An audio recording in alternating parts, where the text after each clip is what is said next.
No hay listado de lo mejor del cine de todos los tiempos en el que esta película no aparezca entre los primeros 10 puestos.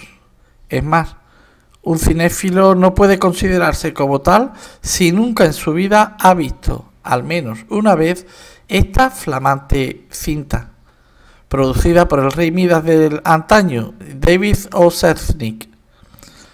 Con una duración total de 238 minutos, este film épico, ambientado durante la Guerra de Secesión, nos presenta la historia de Scarlett O'Hara, una mujer caprichosa que debe de hacer frente a su realidad y comenzar su madurez cuando la batalla llega a las puertas de su hogar.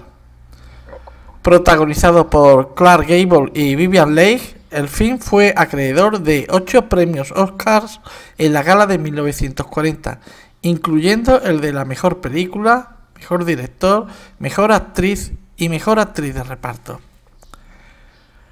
Lo que el viento se llevó se estrenó en enero de 1940 y todavía, décadas después, sigue manteniéndose como una de las más grandes producciones de Hollywood y como una de las cintas más queridas y respetadas de todos los tiempos. Es por ello que a continuación te presentamos algunos datos que seguro desconocías acerca de esta película épica, Lo que el viento se llevó.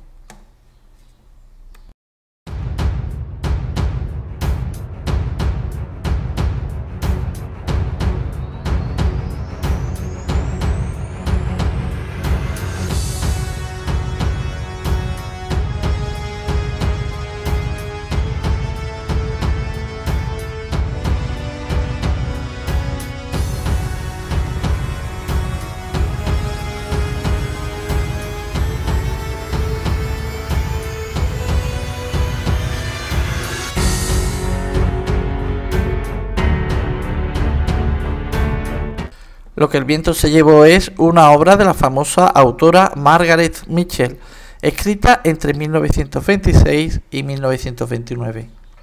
Consiste en un relato romántico sobre una mujer enamorada.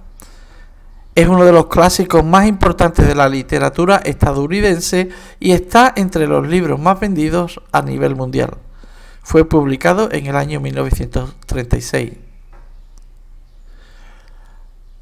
La novela es una obra romántica que consta de 5 partes. La autora comienza hablando de Scarlett O'Hara, quien con tan solo 16 años era una de las chicas más deseadas del pueblo por su belleza y elegancia.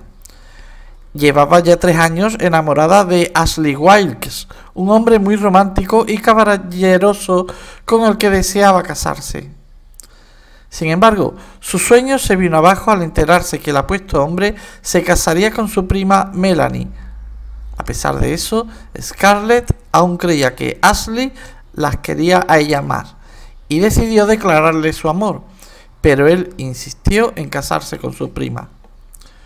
Por despecho y venganza, Scarlett aceptó la propuesta de matrimonio que le había hecho Charles Hamilton, el hermano de la mujer que se casaría con Ashley. Durante ese momento recibieron la noticia de que las tropas militares pensaban movilizarse, por lo tanto los hombres debían partir al frente. La boda se realizó antes de que Charles se fuera a la guerra, sin embargo no duró mucho. El esposo de Scarlett murió mientras se encontraba en la guerra por consecuencia de una pulmonía, mientras que ella había quedado embarazada de su esposo, del que sería su primer hijo. Scarlett se fue para Atlanta, donde vivió con Melanie y tenía que participar como enfermera y servirle a los heridos de la guerra. Durante ese tiempo se encontró con Red Butler, con quien mantuvo un romance. Ashley volvió de la guerra por un permiso, lo cual hizo revivir el primer amor de la protagonista. Tenía la esperanza de que dejase a su esposa y se quedara con ella.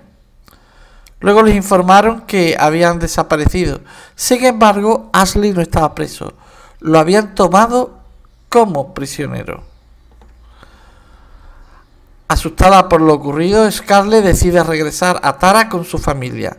Y hasta el momento mantenía su extraña relación con Red Butler. Sin embargo, este se marchó al ejército confederado y la abandonó. Al llegar a Tara, su casa había sido quemada y tuvo que enfrentarse a grandes problemas y necesidades junto con su familia. De esa manera transcurre Lo que el viento se llevó, la novela que simboliza la literatura de Estados Unidos. Tiempo después terminó la guerra y Scarlett simplemente era una mujer viuda que viviría en la miseria. Rhett Butler, quien al obtener una gran fortuna a costa de la guerra, trata de seducirla nuevamente.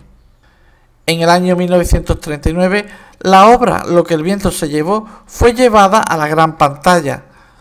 La película tuvo varias críticas constructivas, luego de su estreno en noviembre del año 1939. Sin embargo, muchos consideraban que era muy extensa y carecía del drama reflejado en el libro. La película tuvo muchos cambios en relación con la obra original, sobre todo en los personajes.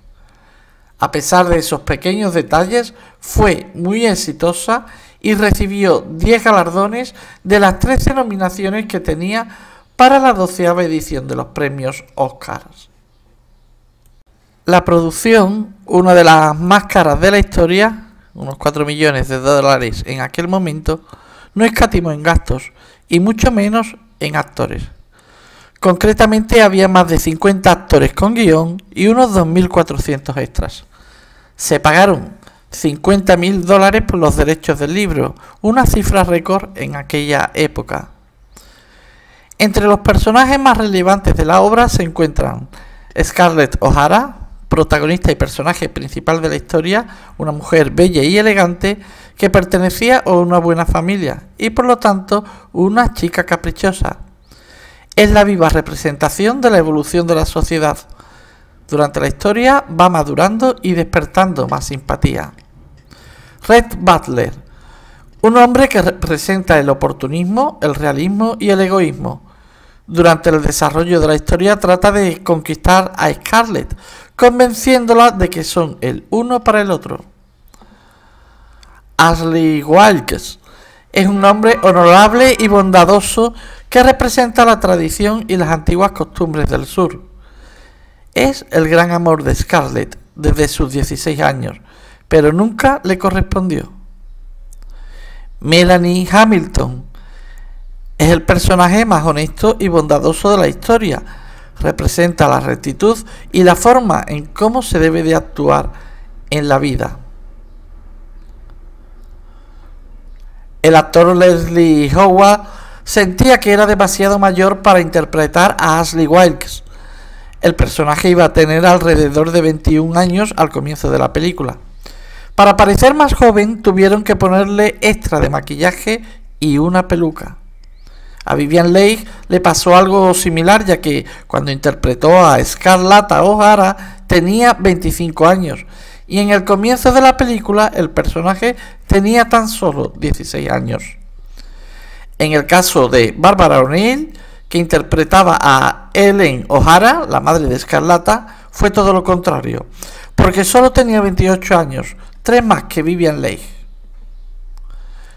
Lo que el viento se llevó se estrenó en Atlanta en loor de multitudes. La superproducción pronto se convirtió en un hito y luego en la película más famosa y más larga y más cara de la historia del cine. A continuación, presentaremos algunas de las anécdotas que rodean a la mítica película. El libro homónimo en el cual está basado el film, escrito por Margaret Mitchell, tomó su nombre de un poema de Ernest Dowson titulado Cinara, en el cual dice: I have forgot much Cinara, gone with the wind. Otros títulos probables para la novela eran Tomorrow is Another Day, Not is Our Stars y Bubble Sang Through. En sus primeros borradores, el personaje principal se iba a llamar Pansy O'Hara en vez de Scarlett O'Hara, y la famosa plantación de la familia, conocida como Tara, se iba a llamar Fountaincy Hall. El productor David O. Selznick, en un inicio, pensó en rodar 2 películas, debido a la longitud de la novela. El guión original fue de Sidney Howard, pero tuvo muchas revisiones para poder reducir el metraje de la película. Antes del montaje se habían rodado unos 170.000 metros de film. En su primer corte, realizado en 1939, la película tenía una duración de 4 horas y 48 minutos. Para el corte final, la duración disminuyó un poco, y es que al finalizar el rodaje, la producción tenía cerca de 88 horas de metraje. La filmación duró 125 días aproximadamente. Ahora bien, David O. Selznick había iniciado la búsqueda de su protagonista femenina, Escarlata, 2 años antes, a través de una campaña publicitaria sin parangón para la época que costó $92.000. La incertidumbre se mantendría hasta el primer día de rodaje, el 10 de diciembre de 1938. Sería durante esa jornada cuando el hermano del director, Myron, llegaría al plató acompañado de Laurence Olivier y Vivien Leigh, y, en evidente estado de ebriedad, le diría a David: «Te presento a Escarlata». La actriz, tras ser sometida a varias pruebas, sería finalmente seleccionada, aunque, en principio, y según la opinión de Selznick, era demasiado británica. Tan famosa como discutida es la presunta mala relación que mantuvo la pareja protagonista durante el rodaje. Mientras uno defiende que Gable y Leigh se respetaban tal y como correspondían a 2 actores de su talla, otros defienden que no se soportaban, y que mientras uno ingería cebollas con fricción para aromatizar los apasionados besos que recoge la cinta, la otra optaba por fumar cajetillas tras cajetillas de cigarrillos en pos del mismo fin, asqueada ante el hecho de que el actor utilizase dentadura postiza. No obstante, se trataba de 2 fumadores empedernidos. Durante el rodaje, Vivien Leigh informó que se fumaba 4 paquetes de cigarrillos al día y Clark Gable 3 cajetillas todos los días. Sea como fuere, la química entre ambos es incuestionable. Sus interpretaciones subyugan y atrapan al espectador a lo largo de todo el film, convenciéndole de que se trata de una de las historias de amor más auténticas del cine. En relación a la selección del protagonista masculino, cabe señalar que Selznick intentó negociar con Gary Cooper o Harold Flynn para que le fuesen cedidos por la Meyer, dado que este estaba casado con Irene Meyer, hija del todopoderoso Louis B. Meyer, pero este odiaba a su yerno, por lo que sus peticiones le fueron vetadas. Cooper además se había apresurado a rechazar el papel argumentando: «Lo que el viento se llevó será el más grande fracaso de la historia del cine, y me alegra que sea Clark Gable y no Gary Cooper el que se vaya a dar el gran morrón». Olfato no le faltaba a Gary Cooper. Pero el público, que había devorado con avidez la novela, ya había elegido a su Red Butler, Clark Gable. Esto produjo 2 años de retraso, porque el productor quería asegurarse de que Clark Gable fuese quien interpretase el papel. Clark comentó que de todos los personajes que había encarnado en su carrera, al que le tenía más manía era al de Red Butler. Siempre estuvo inconforme en que considerasen que Lo que el viento se llevó era su película más exitosa. Y es que según él, este es un film para mujeres. La Warner Brothers ofreció a David O. Selznick participar en el proyecto con una fuerte suma de dinero si escogía a sus actores de plantilla, Harold Flynn y Bette Davis, como protagonistas. Sin embargo, Selznick, como hemos dicho, quería a Clark Gable a toda costa, por lo que hizo un trato con la Metro, poseedora del contrato de Gable para hacerse con sus servicios. A Clark Gable, al parecer, le molestó mucho que hicieran el acuerdo sin ni siquiera contar con él, por lo que se desahogó con la prensa al declarar que los estudios tratan a los actores como cabezas de ganado. Selznick trató de seducir a la estrella ofreciéndole pagar parte de sus gastos de divorcio para que pudiera casarse con Carole Lombard, el amor de su vida. Cuentan que Clark Gable se estaba divorciando cuando le ofrecieron el papel de Red Butler y que no quería aceptarlo porque si lo hacía le iba a tocar más dinero a su ex. Así que como condición puso que los estudios de la MGM les resolviesen el asunto a su favor. El famoso Clark Gable no quería llorar en la película y así se lo hizo saber al equipo de la película, amenazando con abandonar el proyecto, algo que no llegó a suceder gracias a la actriz Olivia de Havilland. La campaña publicitaria ya mencionada atrajo 1.400 actrices aproximadamente, entre las que se encontraban grandes estrellas de Hollywood, quienes aspiraban a interpretar a la intrépida protagonista, para lo que debieron someterse a duras pruebas. Katharine Hepburn se negó a someterse al test. Tras declinar la oferta, Hepburn decidió ser dama de honor en la boda de Vivien Leigh y Laurence Olivier. Judy Garland y Bette Davis también fueron consideradas para protagonizar la película, así como Carole Lombard, esposa de Gable, lo que hubiese supuesto conseguir una verdadera pareja de cine. Irene Dunne, Norma Shirley o Elizabeth Taylor también fueron consideradas para protagonizar el papel. Elizabeth Taylor no fue seleccionada, pero sí lo fue para interpretar a Bonnie, la hija de la pareja protagonista, interpretación que se vio obligada a rechazar por prohibición paterna. El casting tardó 2 años hasta dar con Vivian, mientras que la película se rodó en algo menos de 5 meses. Joan Fontaine sería rechazada para el papel de Melania, aunque sí Olivia de Havilland, su hermana, sería escogida. La primera alegó que el papel de Melania era demasiado pava como para ser interpretado por ella, que le iba mejor a su hermana Olivia de Havilland. También se barajaron nombres para este papel como Barbara Stanwyck o Joan Crawford. Vincent Price fue considerado para el papel de Ashley Wilkes, el cual terminó en manos de Leslie Howard, quien por cierto nunca estuvo tan convencido de participar en el proyecto. La cesión de Clark Gable por parte de la Meyer le salió cara a Selznick, ya que el magnate cinematográfico no dudó en aprovechar su ocasión. La MGM cedería a El Rey y financiaría la mitad de los 5,5 millones de dólares que iba a costar la producción, pero a cambio se quedaría con los derechos mundiales de la distribución de la película. A día de hoy podemos corroborar que el creador del Star System poseía auténtico talento empresarial. Lo que el viento se llevó es la película que más ha recaudado en la historia del cine. La cinta sería filmada por 5 directores distintos.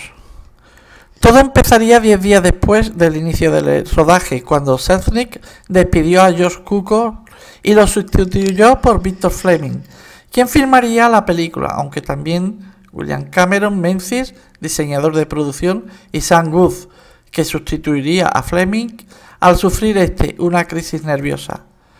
Estos dirigían diversas secuencias. De los 5, solo Fleming apareció en los créditos. El despido de Cukor, reconocido como un grandísimo director de actrices y confeso homosexual, siempre se achacó a Clark Gable, quien prefería a su amigo Victor Fleming, un director de hombres. Posteriormente se publicó que el motivo de la petición de Gable obedecía a otras razones, y es que presuntamente en su juventud el actor había trabajado en Hollywood como gigoló, habiendo ofrecido sus servicios a William Haynes, conocido homosexual de la meca del cine e íntimo amigo de Cukor. Lo que salió perdiendo sin lugar a dudas fue Vivien Leigh, ya que Fleming, director de El Mago de Oz, al contrario que Cukor, era parco en palabras e indicaciones, tanto que se rumoreó que un día en el que la actriz acudió a pedirle consejo, la despachó con un desabrido: coge el guión y métetelo en tu trasero británico. La película también contó con 4 guionistas distintos: Sidney Howard, Val Lewton, Ben Hedges y Scott Fitzgerald. George Cukor fue despedido de la producción. Una de las pocas escenas dirigidas por él que sobrevivieron a los cortes finales de la película fue el nacimiento del bebé de Melania. A pesar de ello, George Cukor continuó preparando en privado a Vivien Leigh y a Olivia de Havilland para sus respectivos papeles. Ellas se lo pidieron expresamente y realizaron estos entrenamientos durante los fines de semana. Como venganza hacia Clark Gable por hacer que lo despidieran de esta película, George Cukor le echó en cara a Gable su presunto pasado como chapero, homosexual masculino que ejerce la prostitución en sus inicios en Hollywood. Para la película se utilizaron 27 trajes idénticos para la protagonista. Si el que llevaba a la protagonista se quemaba o rompía, había que hacer lo mismo con el resto para que no rompieran la linealidad de la historia. Al final del rodaje, solo sobrevivieron 5 de esos trajes. Pero claro, el más original de ellos estaba totalmente deslucido, y los otros, aparte de las roturas, quemaduras, etc., lucían coloridos como nuevos. Solución: descoser esos vestidos y volver a coserlos con la tela volteada, lo de dentro hacia afuera. La primera escena en rodarse fue nada más y nada menos que la gran secuencia del incendio de Atlanta. En la escena del incendio de Atlanta se usaron decorados de otras películas que ya no se necesitaban, entre ellos los 2 pilares a los que se amarró la protagonista de King Kong. También había restos de otras películas como El jardín de Alan. En la escena en la que se quema la casa y huyen en una carreta de caballos por la ciudad, la actriz no es Vivien Leigh, más que nada porque el director llevaba mucho tiempo haciendo el casting para conseguir que la actriz que interpretara a Scarlett O'Hara, y harto de la espera, rodó la escena sin enfocar a la cara de la actriz, y cuando por fin consiguieron a Vivien, ya comenzó el rodaje. Durante el rodaje de la película, en la escena del nacimiento de Bonnie, Clark Gable, Red Butler, le gastó una broma a Hattie McDaniel, Mami, colocando whisky en lugar de té en el vaso que esta última debía beber para celebrar dicho nacimiento. El plano secuencia en el que se muestran cantidad de heridos desde un plano cenital, la mayoría de los heridos son muñecos vestidos. Al lado de los muñecos colocaron personas vivas para evitar sensación de falsedad. La escena en la que Red coge a Scarlett y sube la escalinata hasta el dormitorio con ella, gritando y pataleando, tuvo que repetirse varias veces. Clark Gable, que entonces tenía 38 años y estaba en plena forma, subió las escaleras a paso ligero con Vivien Leigh a cuestas, un buen número de veces, repitiendo la escena cada vez que se lo pedía el director Victor Fleming, buen amigo suyo. Sin embargo, llegó un momento en el que el actor empezó a acusar el cansancio, pero Fleming le hizo repetir la toma una vez más. El derrengado actor subió de nuevo los pesados escalones cargando con Leigh, tras lo cual Victor Fleming le dijo jocosamente: en realidad no necesitaba esta última toma, pero había apostado a que no eras capaz de subir otra vez esas malditas escaleras. El caballo con el que cabalgó Thomas Mitchell sería luego el caballo de El llanero solitario Silver. La idea de la icónica escena en la que Scarlett O'Hara busca al Dr. Middle entre miles de soldados heridos fue idea de Val Lewton, quien había trabajado previamente con Selznick como asistente de director. Además, durante los años 40 Lewton produjo varias cintas clásicas de terror. Por 125 días de trabajo, a Vivien Leigh le pagaron $25.000, mientras que su compañero Clark Gable le pagaron $120.000 por 71 días de trabajo. Vivien Leigh quería aparecer en los títulos finales con el nombre de April Morn. Al final se arrepintió y se quedó con el nombre de siempre. La banda sonora de Lo que el viento se llevó es épica. fue escrita por Max Steiner, quien solo tuvo 3 meses para componer la música. Y es que a lo largo de 1939, año en que se produjo el film, Steiner tuvo que realizar el score para 12 largometrajes.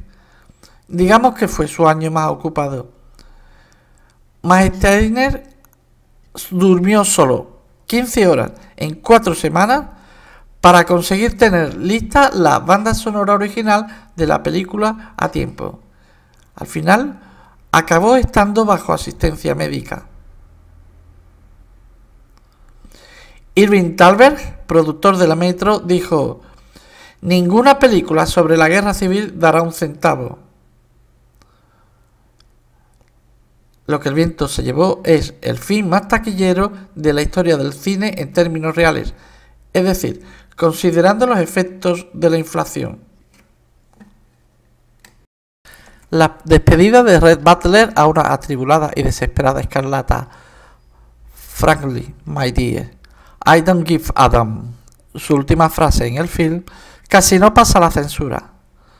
Selznick se vio obligado a untar debidamente a los censores a fin de que respetasen la última expresión, una palabrota malsonante de imposible traducción en castellano que aquí nuestra censura se apresuró a transformar en un más respetuoso: "Francamente, querida, me importa un bledo".